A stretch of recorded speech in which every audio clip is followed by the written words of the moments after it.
పాలకుర్తి మండలి కేంద్రంలో 21వ ప్రపంచ మత్స్యకారుల అవతరణ దినోత్సవ వేడుకలను పాలకుర్తి నియోజకవర్గ ఇన్ఛార్జ్ చిక్కుడు రాములు మండల మహాసభ అధ్యక్షులు మాచార్ల ఎల్లయ్య ఆధ్వర్యంలో నిర్వహించారు. ఈ కార్యక్రమానికి ముఖ్య అతిథిగా రిటైర్డ్ సైనికుడు డాక్టర్ కన్నల్ భిక్షపతి ముద్రాజ్ విచ్చేసి ముద్రాజ్ బంధుమిత్రుల సమక్షంలో జెండా ఆవిష్కరించారు. ఈ సందర్భంగా వారు మాట్లాడుతూ ముద్రాజ్లను బీసీడీ నుండి బీసీఏలోకి మారుస్తామని అధికారంలోకి వచ్చిన సీఎం రేవంత్ రెడ్డి మాట నిలబెట్టుకోవాలని అన్నారు. ముద్రాజ్లు ఆత్మాభిమానంతో బతకాలే తప్ప బానిసలుగా బతకరాదని అన్నారు. వచ్చే స్థానిక సంస్థల ఎన్నికల్లో ముద్రాజ్లు రాజ్యాంగబద్ధంగా పదవులు సాధించుకోవాలని తెలిపారు. ఈ కార్యక్రమంలో కట్ల సదానంద ముద్రాజ్ కుల బంధువులు తదితరులు పాల్గొన్నారు.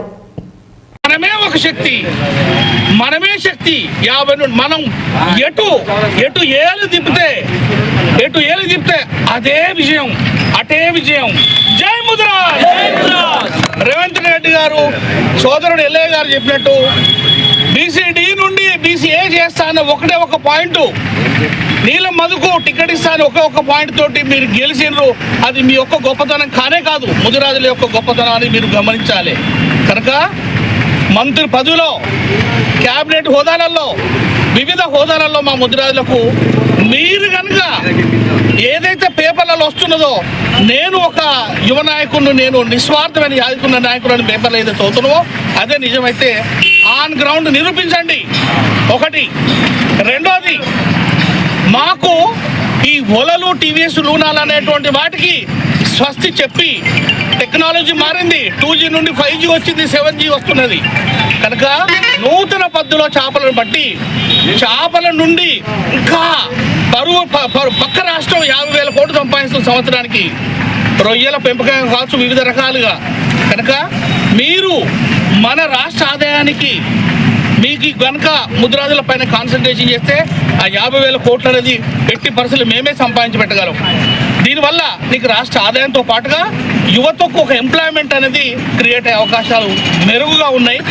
సో కనుక నూతన పద్ధతిలో food processing units, cold storage units, వీటిపైన మా హక్కును కనుక ఎటువంటి ఇబ్బందులు జరగకుండా మీరు కనుక ఇది కనుక సపోర్ట్ చేస్తే ఒక మంచి గ్రోత్ ఉంటుంది. మిత్రులారా, దీని మాధ్యమంగా నేను చెప్పేది మరొకసారి, రాబోయే స్థానిక ఎలక్షన్లో ఎక్కడైతే ముదిరాజు బిడ్డ నిలబడ్డాడో అక్కడ ముదిరాజు బిడ్డ జెండానే పట్టుకోవాలి, ముదిరాజుకే ఓటేయాలి. మనం ఏదో ఉరికి బారు తీసి ఏదో శివశక్తులు ఎక్కువ కాసేటువంటి పనికిరాని కార్యక్రమాలు మాత్రం వదిలేసుకొని మీరు ఆత్మాభిమానంతో బతకడం నేర్చుకోండి.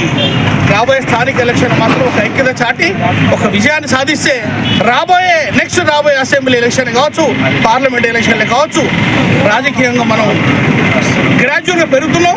ఎప్పుడైతే రాజకీయాల్లో పెరుగుతామో, అసెంబ్లీలో, పార్లమెంట్లో కూర్చుంటామో ఎవరు మనకి ఇవ్వాల్సిన అవసరం లేదు. మనది మనం రాజ్యాంగబద్ధంగా తీసుకోవచ్చు. ఈ కార్యక్రమానికి నాకు ఇచ్చినటువంటి ఇంత పెద్ద గౌరవానికి మీ అందరికీ సదా మీ సేవలో. నేను వైద్యునిగా జనగాంలో ఉన్నా. దయచేసి ఏ ముదిరాజు నాకు తెలియకుండా ఆర్థికంగా వైద్య విషయంలో మాత్రం డబ్బులు కోల్పోకండి. నా దగ్గర 4 దవాఖానాలు ఉన్నాయి, వాటిని వాడుకోండి. నేను ఎప్పుడూ ఫీజు తీసుకోలేదు. నేను ఫీజు అనే విషయం నాకు రాదు. లక్షల కోట్లు మన ముదిరాజుల బిడ్డలకు పైసలు మిగులుతున్నాయి. మీ ఇష్టం ఉంటే నా సర్వీస్ తీసుకోండి, కానీ మీరు ఆర్థికంగా అభివృద్ధి చెందండి, పిల్లలను చదివించండి, ఐక్యతగా ఉండండి. జై ముదిరాజ్! జై ముదిరాజ్! Thank you.